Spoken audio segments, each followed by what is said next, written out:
Zonta International once again presents the Remarkable Women Powerful Stories webinar series, and I welcome you to my conversation with Dr. Jennifer Turner, the EVP of TriStar Television for Sony Pictures Television and the founder of sister non-profit Mad Cool Fitness, Mad Cool Community. I'm Lynn Foley, and I'm truly privileged to speak with the remarkable women who are so generous with their stories and their time. I wish to acknowledge the traditional custodians of the land on which we meet today, and pay my respects to elders past, present and emerging, and also pay my respects to any First Nations people present today. Zonta International is a leading global organisation working together to build a better world for women and girls. So Jennifer, I warmly welcome you to our conversation today. It's a pleasure for having me. And thank you so much. I know you're joining us from the East Coast of the US. I'm assuming New Jersey, New York. Yes. from the cold East Coast. and of course Northern Territory in Australia, and we're in the pre-monsoon times and it's very, very hot and humid. So as we begin, I wish to give our audience a very short introduction to you and your achievements, because they'll find out so much about you as we speak together. So Jennifer, as I just said, is a current EVP of TriStar Television, and she's had so much to do with a lot of the television shows that we see on our screens across the world, not just in the US. And we'll be talking about her career and her life there, but also one of the most interesting things I think about the work that Jennifer does is in her Mad Cool Fitness and Mad Cool community, and her passion for driving the health outcomes for women and girls. And I'm really in awe of the work that Jennifer has done to set this up and to have it working forward for that health piece. So we'll hear a lot in a moment about how Jennifer has come to do that out of her life. So without further ado, Jennifer, your story will emerge as we speak today. So let's get going. Great. I've actually not told our audience today of all the achievements you had and all of your study pathway, but I'm sure some of that will show out as we come. So when I first met you just last week, you described your life pathway as a life pathway so far in a number of stages. I'd like to start our conversation with where and how your story began, and ask you to talk a little bit about your personal and career progress. Sure. Well, again, thank you for having me. I'm super excited to share my story with your audience today. So yes, as we discussed, I would describe my life sort of in three parts. So part one was Jennifer Turner, who played the violin. I grew up on the south side of Chicago. I was an overweight kid who thought gym and physical activity was stupid. I spent most of my grade school years scamming my way out of gym because I thought it was dumb and I didn't like the uniforms. And I was Jennifer who played the violin. And if you met me, I always had a violin with me. I was always going to a violin lesson or coming from a violin lesson. I played pretty seriously as a kid through high school, and thought about pursuing music professionally, but ultimately decided to go down the path of pursuing a career in business. And so that was really kind of that first chunk of my life. And then the other thing that was sort of happening, in my personal life, was that I was struggling with an eating disorder. Unfortunately, I had bulimia. I struggled with that basically from the time I was 13 until I was 24 years old. And so the second part of my life is, if you met me, I became Jennifer, who was really into fitness. So when I went to business school at Stanford in California, I decided that it was really important for me to not only get my MBA, but it was super important for me to get my health together, because I knew that if I continued down this path of struggling with this eating disorder, that I would be not only very sick, but there was a good chance that I could die from it.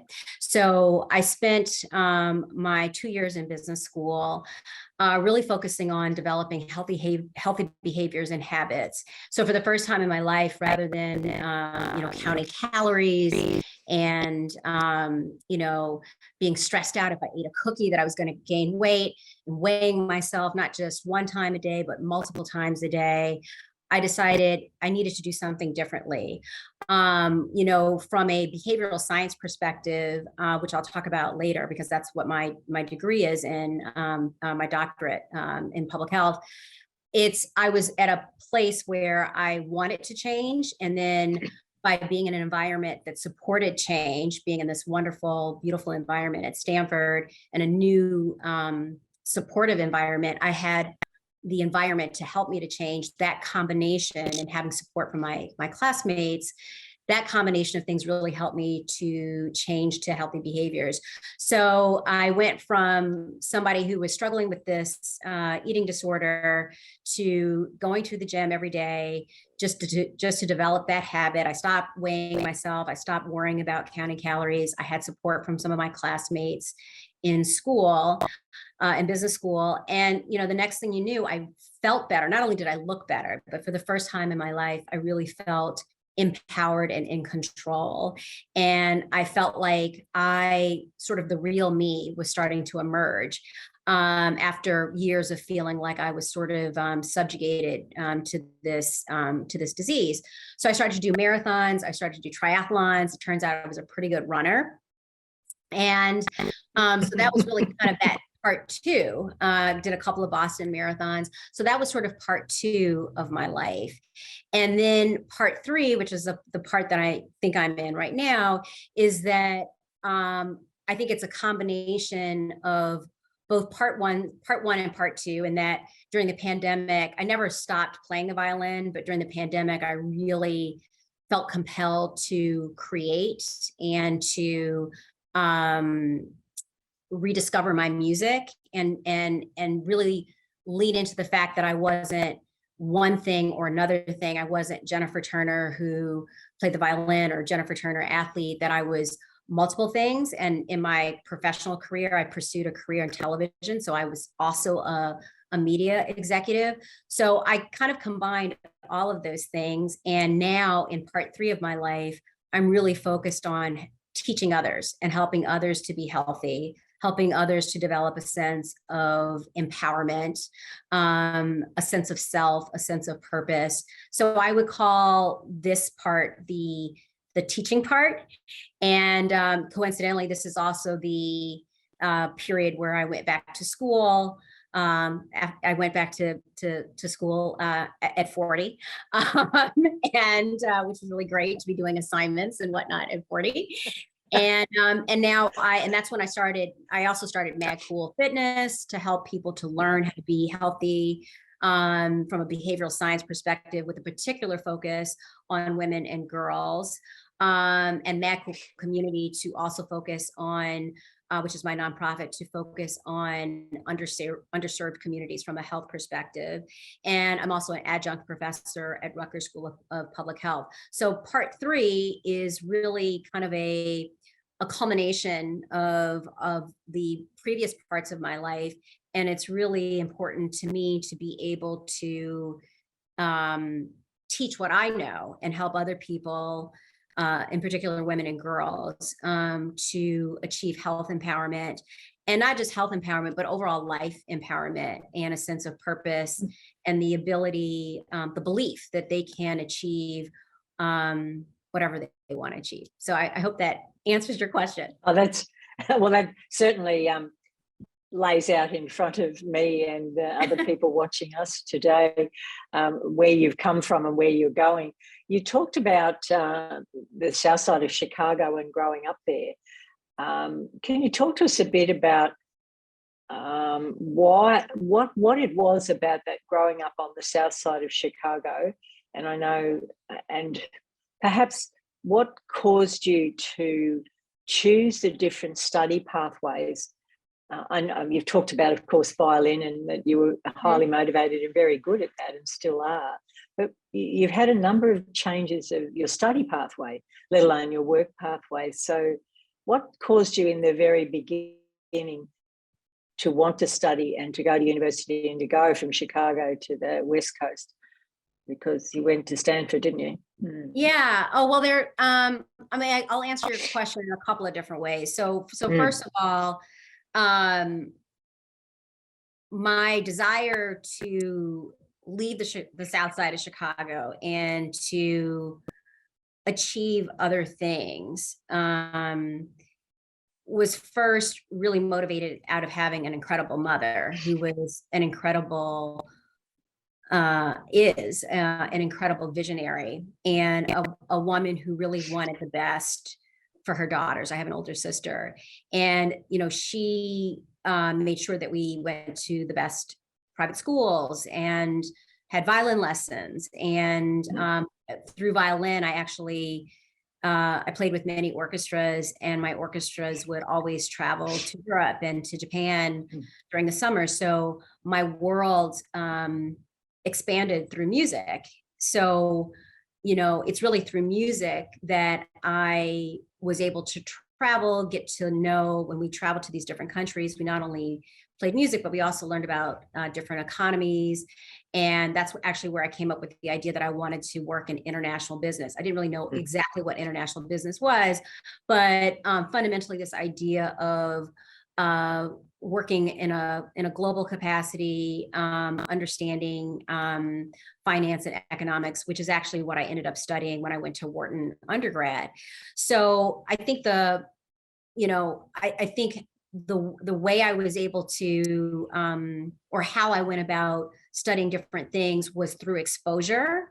And that exposure was really created because of my mother. Without her and having that support and her incredible will and vision that I would be, I would have opportunities to succeed, none of that would have happened. And then, in terms of moving to the East Coast, because I went to University of Pennsylvania, and then I worked on Wall Street for a couple of years at Goldman Sachs in New York. The decision to go out to California was a rather simple one, in that it was an opportunity to grow and to expand. I'm from Chicago. I'd been on the East Coast for 6 years. I had not lived in California. It was a pretty low risk way to go experience a completely different lifestyle, because the East Coast and the West Coast are two completely different worlds, even though we're in the same country. And it was an opportunity to grow and to expand. And quite frankly, I don't know. I'm guessing the answer is it probably wouldn't have happened. But had I not gone to Stanford and been in California and been in that supportive environment, warm weather environment, I don't know that my love of running and being outdoors would have rooted as much. So, that was also incredibly important. Going to Stanford was quite seminal in terms of changing me, evolving me into, Jennifer, the athlete, the runner, and all of that. So I think, again, it's kind of, having opportunities, having exposure, and also not being afraid to try things that are different and that are unknown. When I went back to school to get my doctorate, that was really born out of wanting to help people to be healthy more from a scientific perspective, using behavioral science. And I really felt like in order to coach people most effectively, that I needed to go back to school to really learn behavioral science and learn how people fundamentally change their behavior. And again, that was also something I didn't really know how to do. It was completely different from what I had studied in school, but it was again an opportunity to grow and expand and to keep learning. It's interesting that you talk about that expansion of your world as a young girl. Probably as a teenager, I'm suspecting in your teenage years, most likely you were doing that travel with the orchestra and that expansion of the world. And I think I hear that in what I've read about you and what we've talked about, that's part of your goals now in your nonprofit. It's about empowering younger women and girls to be as healthy as they can. but it's also part of that expansion. And it's a really interesting thing, isn't it? If we don't expand the lives of young girls early on, it's hard for them to be what they can't see, or to live where they don't know, where they haven't been, isn't it? That expansion. I don't know whether you think that's the most powerful in your work with young girls now in your nonprofit. Is that the sort of attitude that you're looking for? Yeah, well, it's interesting because, I haven't been an adolescent girl for, over 30 years at this point. And I grew up in the era of the supermodel, in the 80s, where truly the images of beauty that we saw in the media were tall, skinny, usually white, not diverse women. And so there were not representations of beauty of girls that really looked like me. And there wasn't it wasn't an inclusive society, meaning now, at least in the media, we do have more images in a world that is more welcoming of different types of beauty.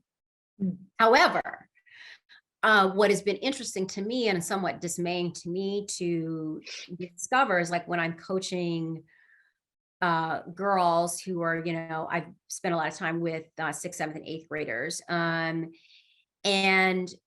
the images that they see on social media, some of the comments that are made on social media.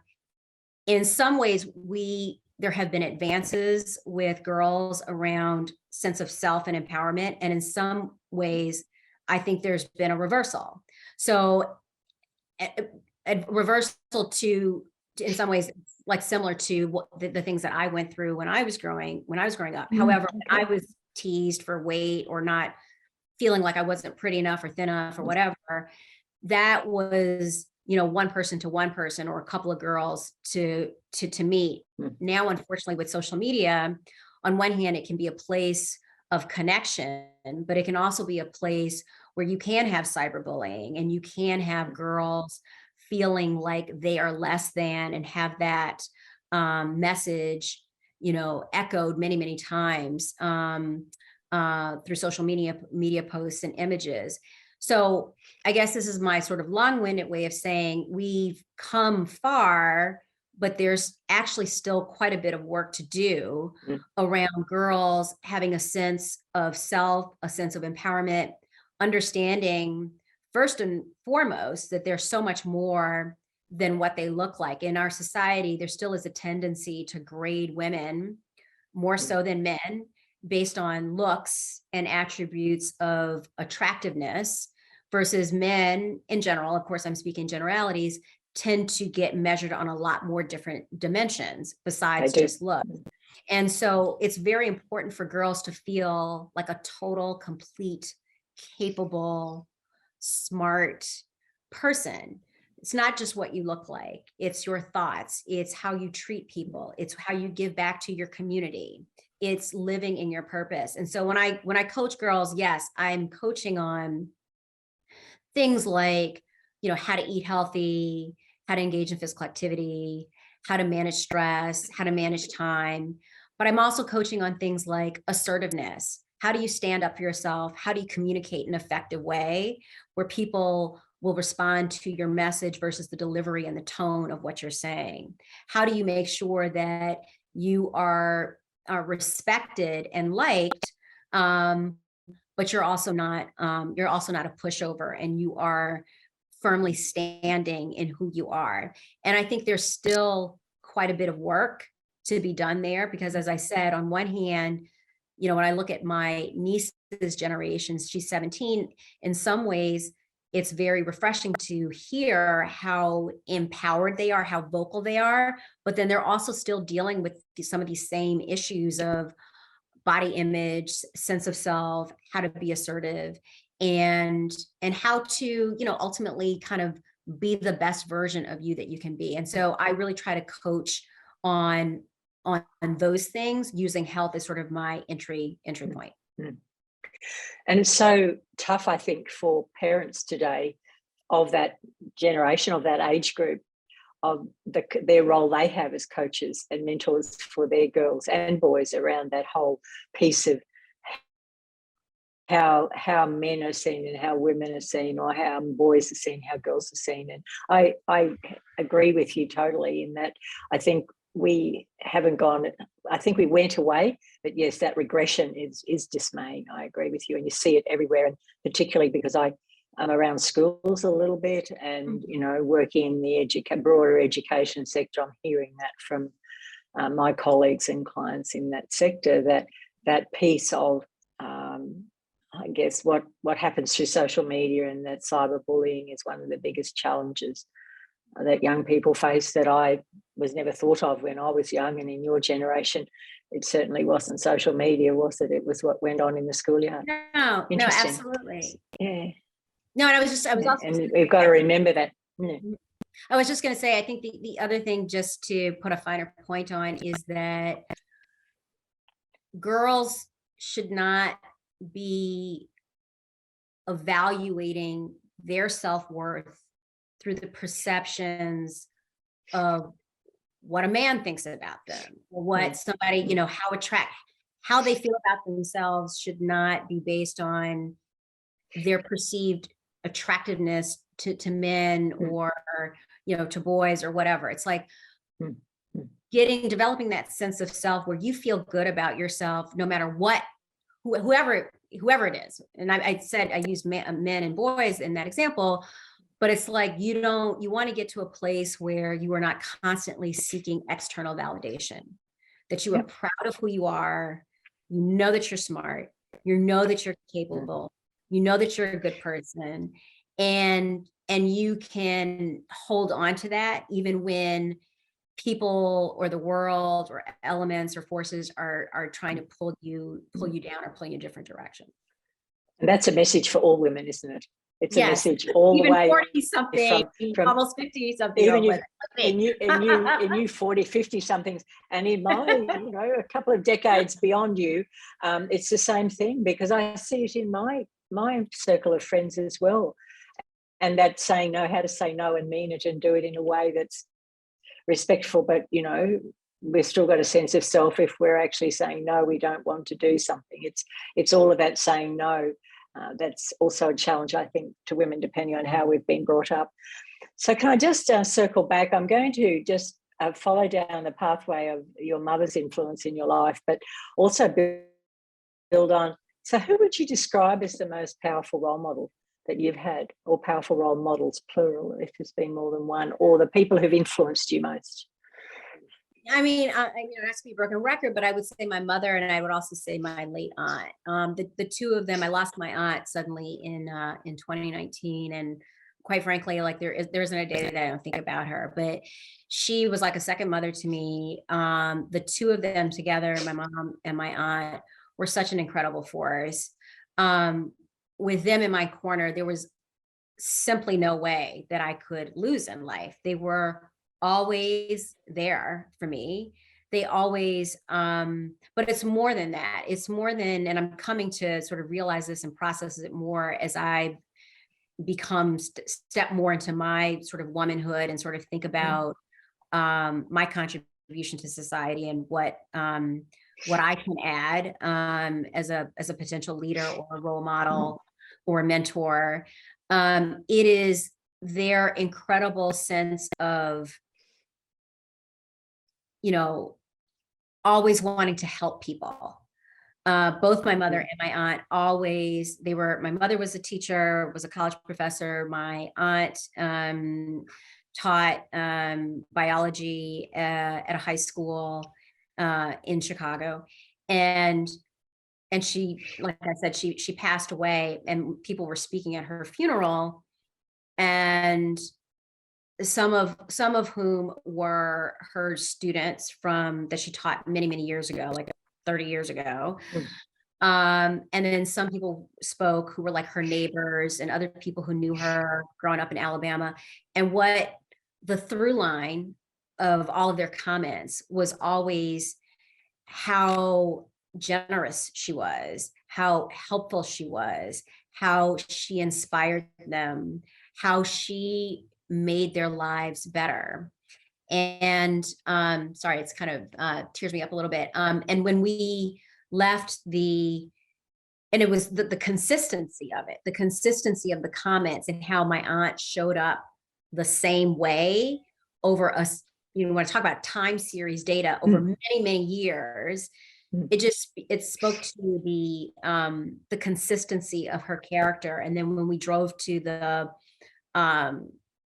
cemetery, there was like a line of cars, a processional, like a mile long, for the people who wanted to show up for her that day the same way that she had shown up for them when she was alive. And so that really struck me in terms of, I want to be that person, you know, that in the end, you know, people will say that I did something that helped them. And similarly, my mother is just this incredible force of a woman. First of all, she's the funniest person you've ever met. Like, she's like just such a hoot. I can't even stress that enough. But she's she cares. She's a very caring person. I can't tell you the number of people that she has sort of adopted over the years. You know, just incredibly helpful, and just has a strong sense of duty. And I didn't realize how much, you know, her behaviors and my aunt's behaviors were being ingrained into me until now, where I'm at an age where it's my turn to help other people, that it really is, it's a part of who I am. And I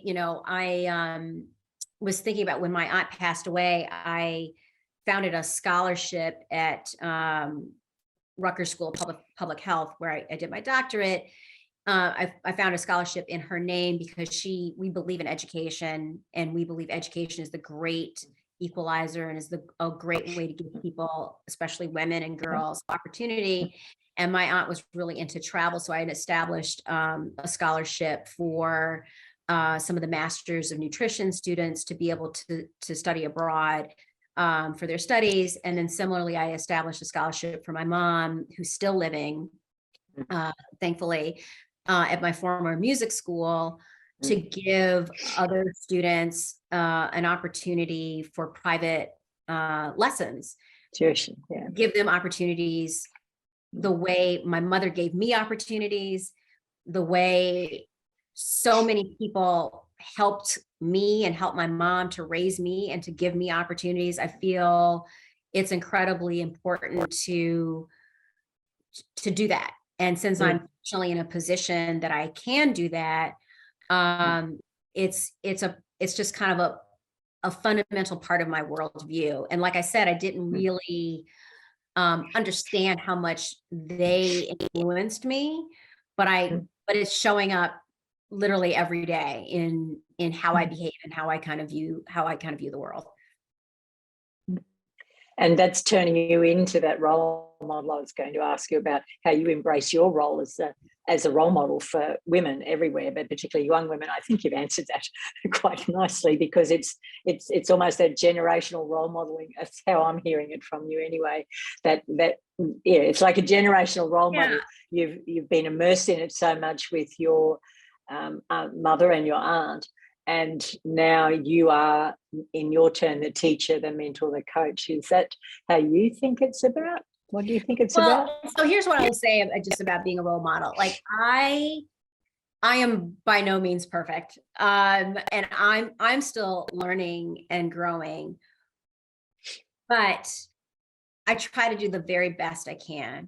I try to be the best version of myself that I can.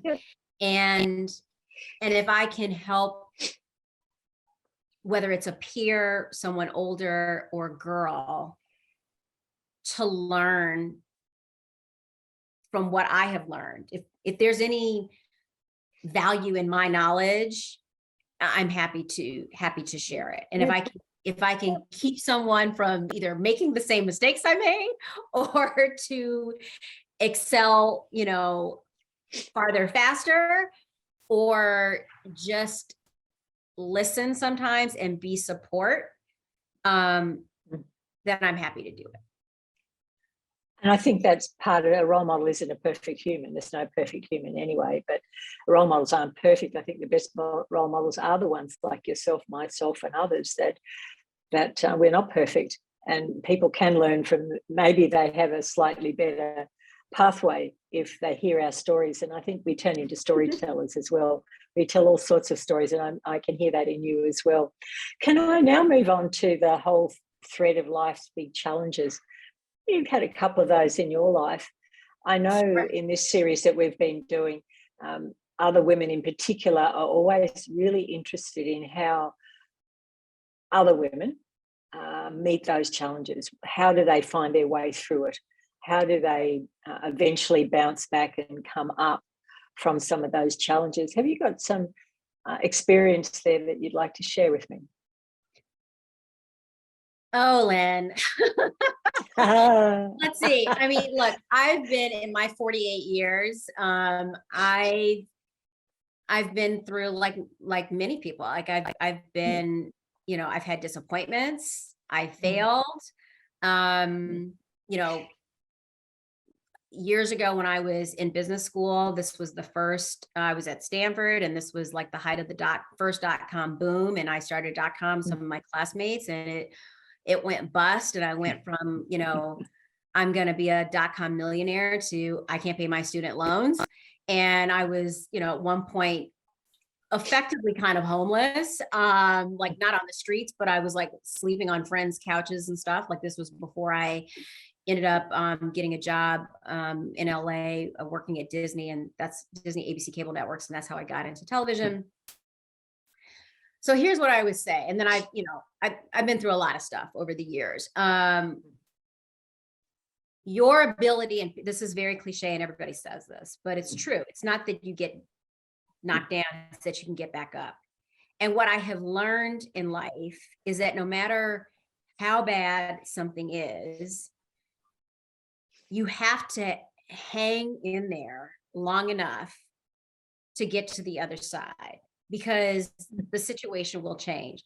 And truly, the only thing for which there is like no solution is death, right? There's nothing we as humans can do about that. It is what it is. Yeah. As much as I would love to bring my aunt back, I can't do it. Nobody can do it. No amount of money can do it. So if you have your health, that's why I really do prioritize health as sort of a foundational element of my life.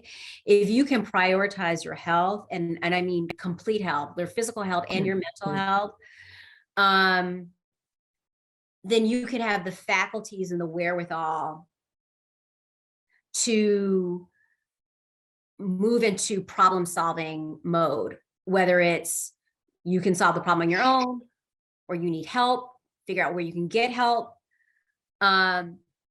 So the issue really is to persevere and to understand that you just got to get over the top of that mountain, see what's waiting for you on the other side. And no matter how bad things are, the situation will change and there's usually a solution. So, I think that is kind of the difference between age and youth. I think when you're younger, you don't have experience to know and to have perspective on issues. As you get older and you've got a few battle scars, you've been knocked down a little bit. When you get knocked down again, you're like, yeah, I've been knocked down before and I got through that. So I can probably get through this, right? And so it's the ability to, but I think sometimes with youth, and unfortunately we're talking about like the mental health crisis with youth, those issues are real and there's real support that is needed there. I will also say that it's super important for us to wrap our arms around youth as the old people, as the old ladies, to give them perspective. Because if you are in a place where you have failed or something horrible has happened and you're depressed and you're talking to yourself about it and you're trying to solve your problem. That's sort of like a surgeon doesn't perform surgery on himself. You go to a doctor, even a surgeon goes to a doctor, right? So really being able to reach out to young people and give them the support they need and give them the context and the perspective they need to be able to work through these issues, because no matter how bad things seem, there's always a light in the situation. There's always hope in the situation. There's always a sunrise tomorrow. It always seems to come up, that sun. It still keeps coming up. It can be a so far, and no matter what, the sun always comes up. So far the sun already comes up, and young people don't have the experience of that being knocked down and getting up. The very first time they become anxious or start to find their mental health at risk, they don't have any lived memory to be able to draw on to get them through that. And so we're trying to help them. And you're right, wrapping around them is so important because they're our future. I want to ask you now about what's your main leadership power or gift? You know, you look at yourself and you go, well, I'm a serious leader in my communities. What's your big power? I would say listening, and like really listening to people. And I think sort of the sub bullet point to that, or the correlated point, is empathy. So really being able to hear where people are coming from, what their issues are, what they want, what they're trying to achieve in life, what scares them, and then being able to put yourself in their shoes, and then connect with people. Because I mean, you can't get anything done in this world by yourself. You can't be a leader if nobody's going to follow you. And you can't be a leader if people don't believe in you and don't believe in your message. So, and I think the other kind of piece of that is being authentic. Like, I'm me. Like, I'm pretty much me. The same me at work is the same me that when I'm talking to my mother, when I'm talking to my sister, when I'm talking to my friends. I may clean up the language a little bit, but I'm the same person. And I think people can connect when they believe they're talking to the real you. If they feel like you are being presentational and not forthcoming them, they are not going to trust you. They're not going to connect with you. And I don't think they're going to work for you or work as hard for you. Because at the end of the day, we're emotional creatures. And sure, you can have somebody who will do, if the assignment is to do 1, 2, and 3, sure, you can find people who will do 1, 2, and 3. But what you really want is also somebody who'd be like, but I think it would be really great and it would really help our cause if I did 4, 5, and 6. And you know what? I really dig Jennifer, and I really dig what we're trying to do here. So you know what? I know she only asked me to do 1, 2, and 3, but you know what? I'm going to hit 4, 5, and 6. 4, 5, 6. Yeah. Right. And absolutely. And that comes from somebody really getting inspired by you and liking you, quite frankly, and liking what you're and buying in to your message. So I think, I mean, I try to be authentic. I try to connect. I really try to do more listening than I do talking. Because sometimes we talk too much and we're not actually truly hearing people. And then also being empathetic, like really try to put yourself in the other person's shoes, because that helps you to connect better with them and get the best qualities out of them. Yep. It's a fabulous power and a gift to have. And the more of that we have in our society, the better our societies will be, I believe. So all power to you and your work. Can I draw some comments from you broadly about gender. Mhm. About, because Entre International, as you probably know, is about education of girls, and you said it earlier, the power of education. It's the beginning, the middle, and the end. If we're not educating everyone, but particularly women and girls in all of our communities, and the piece about, therefore, women's rights are human rights, and that whole piece of gender. Just share with me some of your comments. I'm not going to ask a specific question, but maybe where do you think we're at with gender in our world? How much has COVID regressed that, or the responses to COVID regressed that? A broad sense, because I know the people that regularly watch this series are very interested in other women's views of gender. I mean, look, I think we have made quite a few strides. There are more women that are in leadership positions and companies. I do think, COVID was very interesting in how it did seem to more negatively affect women in the workplace than it did men. And a lot of the, homeschooling and taking care of kids and all that tended to fall more on women. And I haven't read the statistics recently to see how much that trend got reversed, but a huge number of women left the workforce, right, during COVID. And I do think there needs to be more of a shift. It's like, why is it that for women, there still is more of a choice around family and family or career? And I do know I have many friends who are very successful who are, doing it all. So it is possible. And it's funny to talk to them because I'm like, you're superwoman. And then a lot of them, interesting enough, will be like, yeah, but I feel like I'm not doing anything well. Like I'm not doing the work thing well. I'm not doing the mommy thing well. I'm not doing the wife thing well.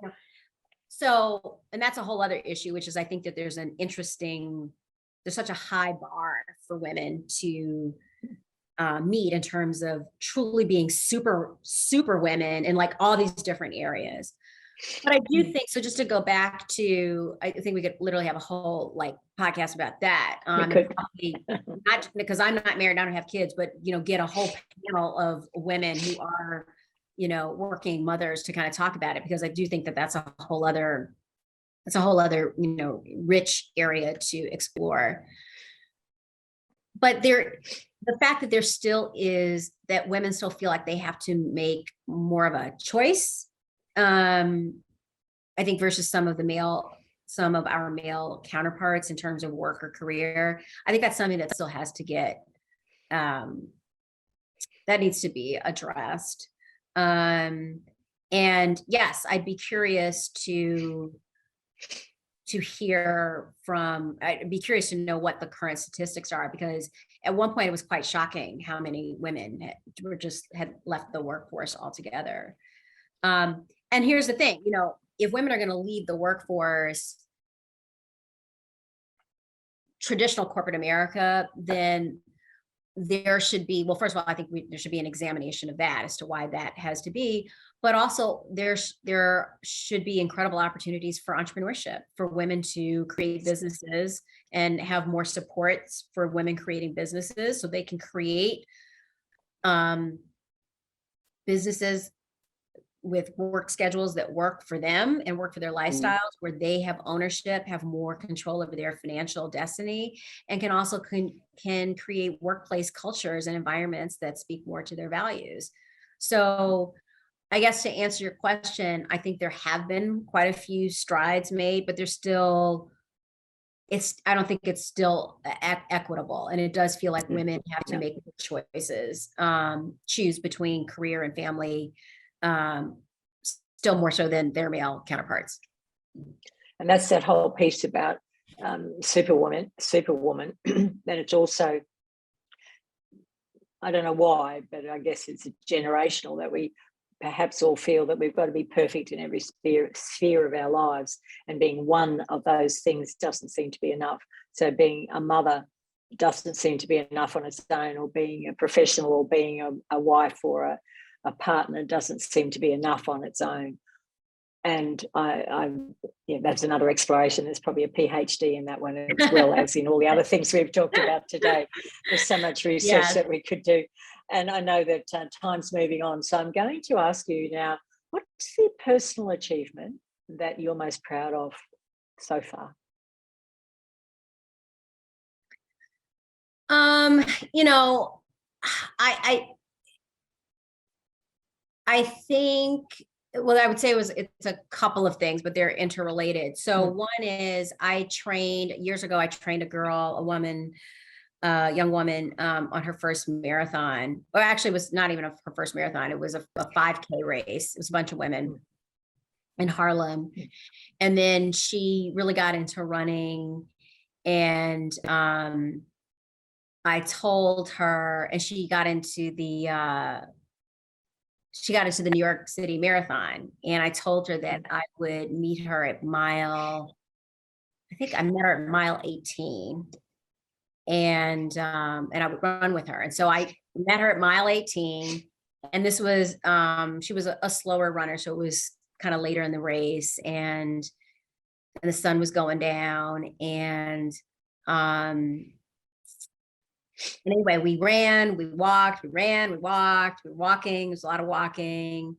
And then, you know, we finally were within, you know, sight of the finish line, but the lights were still up because it's dark. And we crossed the finish line together. And I have to tell you, I mean, it was just so cool. Like, she was so cool. And the fact, and she was like, oh, and you helped me to get here. And the fact that we could share that moment together. You know, and this was, I think I had totally forgotten about this, but she mentioned that when we were first training for the race, for the 5K race a few years before that, I was telling the girls, I was telling the women, I was like, look, first thing you guys got to do is you got to get good shoes. You cannot run in like Keds or something. Not that there's anything wrong with Keds, but just not for running. You need real running shoes. And I don't know what was going on, but she couldn't get running shoes. And I was like, I'm gonna buy you some shoes. So I had totally forgotten that I did this. But she reminded me that she was like, yeah, and you got me those shoes and you didn't need to do that. And again, it's funny because that is something my mother would have done. I didn't even, at the time when I was doing it, like, I didn't even think about it, but that is 100% something that Audrey Turner would have done. And so anyway, the point is to see her succeed, and to see her happiness, and to see her sense of accomplishment just meant so much to me, just that in and of itself. And then she was so, you know, gracious, you know, saying that I helped her. I like that was just like a really, that was a really tremendous feeling. And then, you know, I worked at the Harlem Children's Zone in Harlem. And at one point I had a huge following that was coming to my classes each week. And to look out and to see basically a gymnasium filled with Black women, Latin women, dancing and laughing and being healthy. There's just no better feeling than that.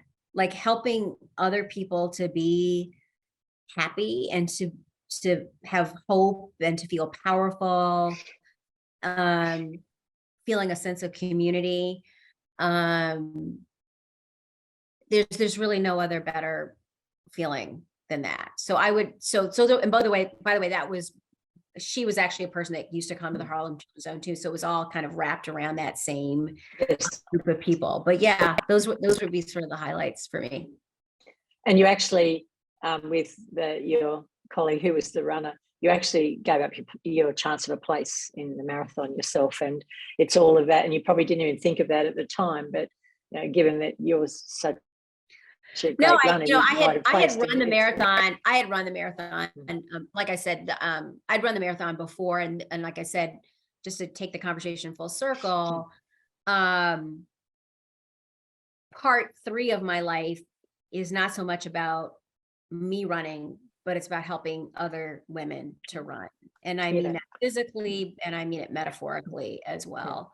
So hear you very clearly. So as we start to move a little bit towards a closure, my next thing is, when you're not doing all of the things that Dr. Jennifer Turner does, and you have that bit of time out, what's your favorite go-to? What do you do just to be you?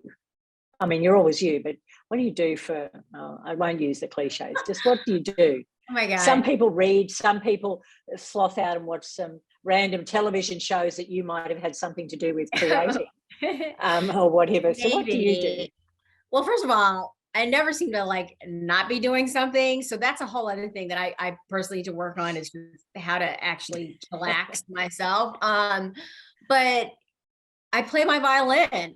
Like I said, I think there was something, and I play it for I play it for my dog, Stanley Tucci, who I had to put him in the basement because he was going to be like, and by the way, it's the funniest thing. The dog loves to howl when I play.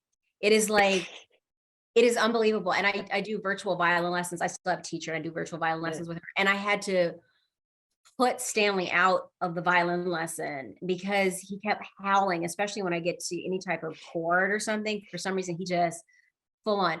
Anyway, so I play my violin. I play my violin for Stanley Tucci Turner. And I actually really love dancing, but I have not been dancing. I used to love to go salsa dancing. Have not been salsa dancing since before the pandemic. So maybe at some point I can get back to that, but I love salsa dancing. I love dancing in general. But now I play my violin, and I think, as I said, it was really during the pandemic.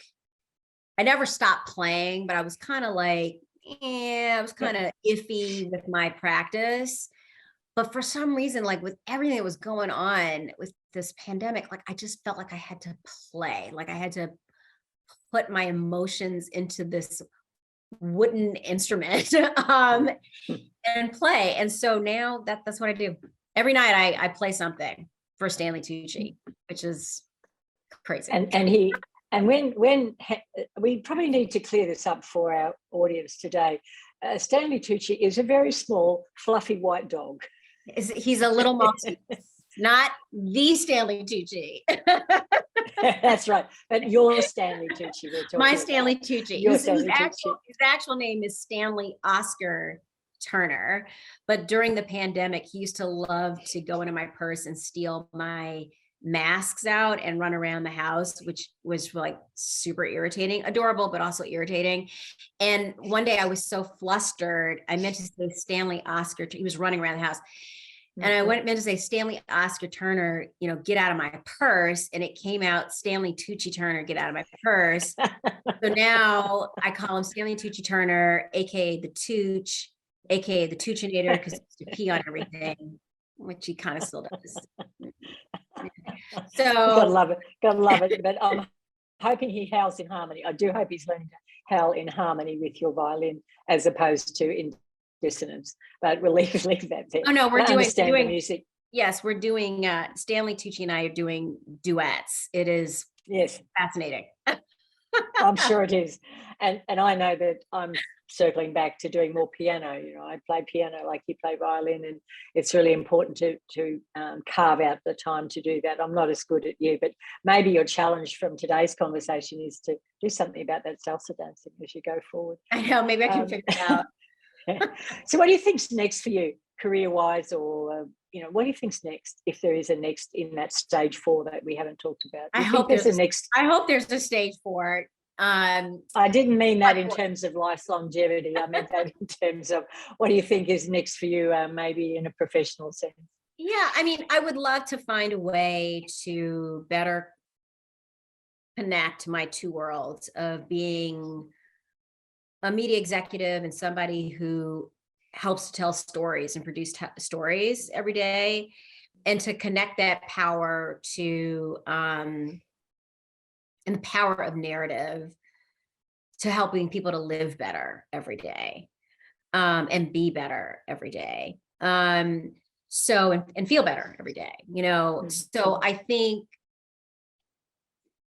if there is when there's a part 4, I think that part 4 will focus on bringing these two parts of my professional life together and having those things align more with my personal values and mission.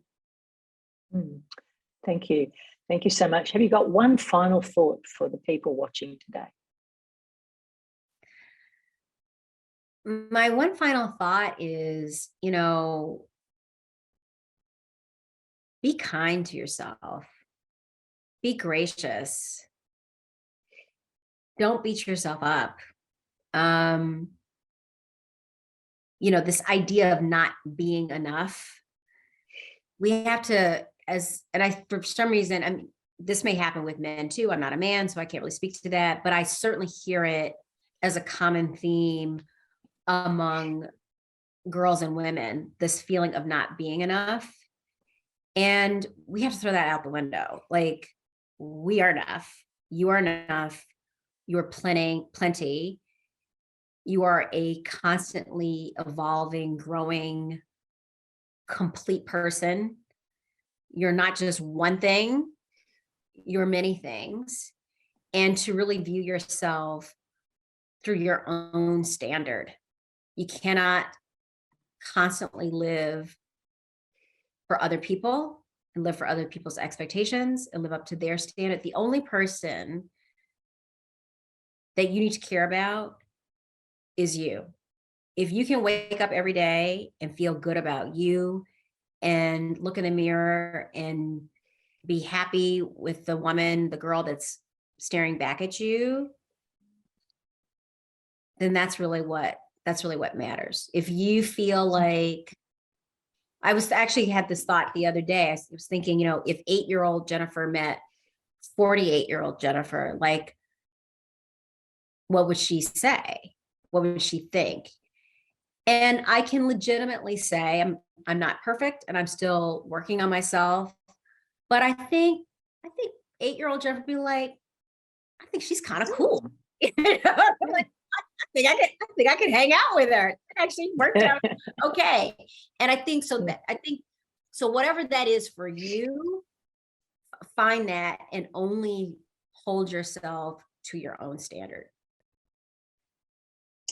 Jennifer, a remarkable conversation. There's so many places I could talk to you for another 2 hours, but you know, we must bring this to a close. But I'm empowered all over again today, and I was when you and I first had our first discussion. So onwards and upwards to you. You have so many opportunities through your work, through television, through your work when you're not non-profit, and everything else you do to continue to be the best version of yourself. So thank you. Zonda International thanks you for being a friend, and thanks you for being part of today's recorded session. And I look forward to perhaps touching base with you at some time in the future. So thank you, sincerely. Thank you. It was my pleasure. Thank you so much. And to all of the people watching us today, our next recording session for Remarkable Women and Powerful Stories will be released in January 2023. And we'll talk to you before then about who our next guest is going to be. So for this series, it's a wrap for 2022 with you, Jennifer. And so we'll kick our series in again in 2023. So thank you. Thank you.